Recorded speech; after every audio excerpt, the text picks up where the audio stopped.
त्याची भाकरी कशी करतात ते सांगणार आहे। नमस्कार, नागपूर्ण किचनमध्ये आपले स्वागत आहे। आज मी तुम्हाला मल्टीग्रेन धान्याची रेसिपी सांगणार आहे। आपण नेहमी मल्टीग्रेन आटा हा बाहेरून आणतो, परंतु आज मी तुम्हाला त्याचं प्रमाण सांगणार आहे। मल्टीग्रेनचं काय काय घ्यायचं, त्यामुळे ते आपल्याला खूप प्रोटीन्स वगैरे मिळत असतात, त्याची माहिती तुम्हाला देते। मी इथे 3 किलो घेतले आहेत। त्याच्यात पहिल्यांदा आता मिक्स करायला मी बाजरी घेते आहे। बाजरी ही गरम असते, परंतु शरीराला अगदी आवश्यक असते। हृदयरोग, डायबिटीस, मधुमेह यांच्यासाठी त्याच्यामध्ये पोटॅशियम आणि कॅल्शियम भरपूर असते, मॅग्नेशियम पण असते।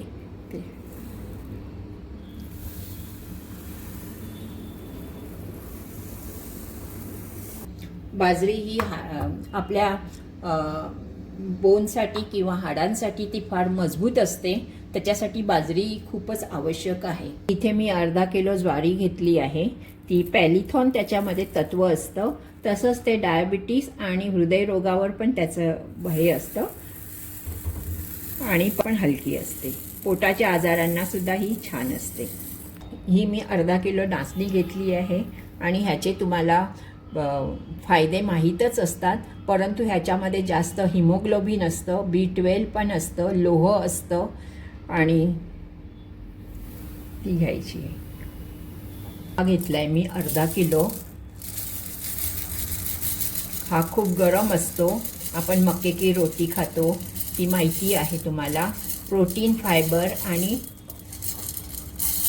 भरपूर प्रमाणात असतं आणि हे मेमरी पॉवरसाठी खूप चांगलं असतं। म्हणजे हे इथे मी अर्धा किलो सोयाबीन घेतलेले आहे। ह्याच्यामध्ये हाय प्रोटीन असतात, तसंच हे अशक्तपणा, कमजोरी, मधुमेह ह्यांच्यासाठीही खूप चांगलंसुद्धा असतं।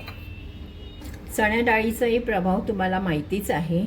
चणा डाळ ही जास्त हाय प्रथिने असतात, शिवाय थकवा, अशक्तपणा, मधुमेह, हृदयरोग ह्यांच्यासाठी खूपच चांगली असते।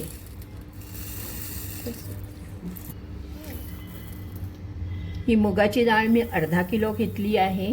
ह्याच्यात सुद्धा हाय प्रोटीन असतं आणि सगळ्या रोगांवर ही मात करत असते।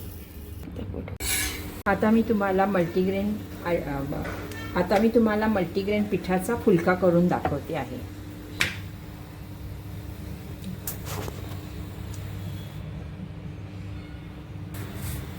हा बघा, असं चांगलं शेकून घ्यायचं आहे फिरवून। आता ह्याला मी मोठा गॅस केला आहे।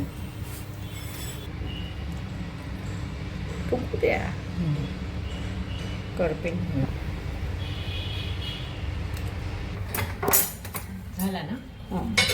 अजून एक करायचा। फुलका एकदम छान झाला आहे। त्याला थोडंसं तूप लावूया, म्हणजे जरा जास्त मऊ राहणार। मला अजून एक बनवून दाखवते आहे पिठाचे। बघा, आता हा मी दुसरा फुलका करून दाखवते आहे। फुलके आपले छान फुलतात आहेत।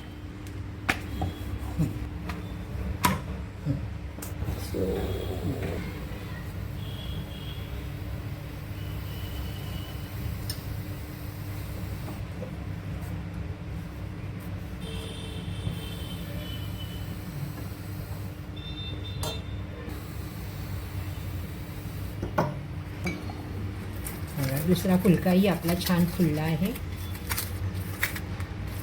आपण पराठा करायला घेऊया।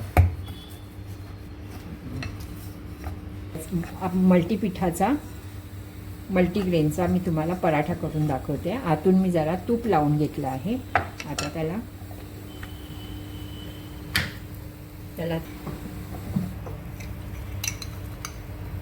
थोडं थोडं तूप लावायचे आहे। हा बघा, पराठा सुद्धा छान फुलला आहे।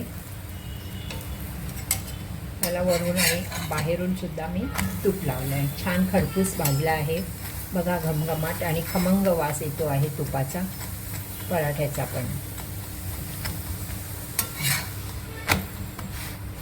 तुम्हाला जसा हवा असेल अजून खरपूस तर तुम्ही करू शकता। हा अगदी मी बरोबर शिकला आहे।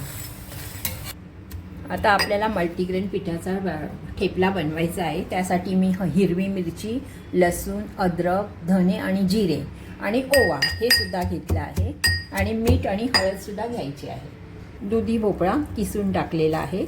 तो तुमच्या परीने तुम्ही, मी जरा बारीक किसला आहे. तुम्ही वेगवेगळ्या प्रकारच्या भाज्या वापरू शकता. गाजर, बीटरूट किंवा बारीक कोबी हे सुद्धा टाकू शकता. मी इथे फक्त आता माझ्याकडे अवेलेबल आहे दुधी भोपळा, ते दुधी भोपळा घेतला आहे. त्याला आता चांगलं मीठ घेते आहे.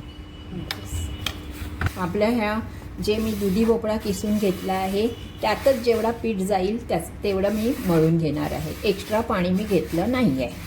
थोडं वाटलं तर हाताला चोळून पाणी घ्यायचं, नाहीतर हे माझं बरोबर प्रमाण झालेलं आहे. आता मी हे चांगलं मळून घेते.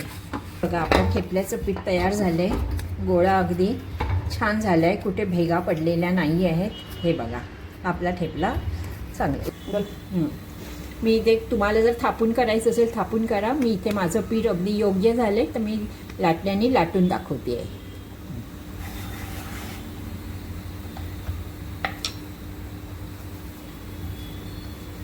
हा बघा, तुम्हाला ज्या आकारामध्ये तुम्हाला लाटायचं असेल तेव्हा लाटा. हा माझा एवढा जाडसर आहे तेव्हा मी घेतला आहे.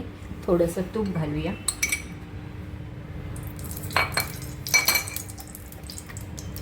ही बाजू वरतीच ठेवायची आहे.